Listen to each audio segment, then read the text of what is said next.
విద్యాశాఖ ఆధ్వర్యంలో వెనుకబడిన విద్యార్థుల సామర్థ్యాన్ని మెరుగుపరచడం కోసం ప్రతిష్టాత్మకంగా చేపట్టిన GFLN కార్యక్రమంలో భాగంగా 75 రోజుల కార్యాచరణ ప్రణాళిక పూర్తయిన సందర్భంగా ప్రకాశం జిల్లా ఒంగోలులో అభినందన సమావేశం నిర్వహించారు.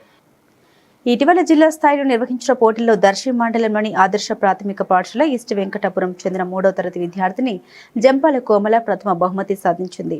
ఈ విజయానికి మండల విద్యాశాఖ అధికారులు మాలకొండయ్య మరియు రమాదేవి నిరంతర పర్యవేక్షణతో పాటు పాఠశాల ఉపాధ్యాయుల కృషి కారణమని అధికారులు తెలిపారు.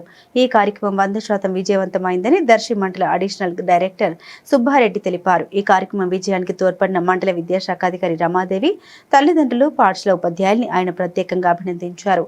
ఫౌండేషన్ లిటరసీ న్యూమరసీ అభివృద్ధి కోసం ఉపాధ్యాయులు నిరంతరం కృషి చేయడం వల్లే విద్యార్థులు మంచి ఫలితాలు సాధించారని అన్నారు.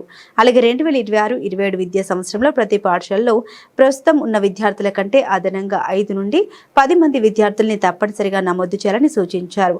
లక్ష్యాన్ని సాధించిన పాఠశాలను స్వయంగా సందర్శించి ఉపాధ్యాయుల్ని అభినందిస్తామని అడిషనల్ డైరెక్టర్ సుబ్బారెడ్డి తెలిపారు.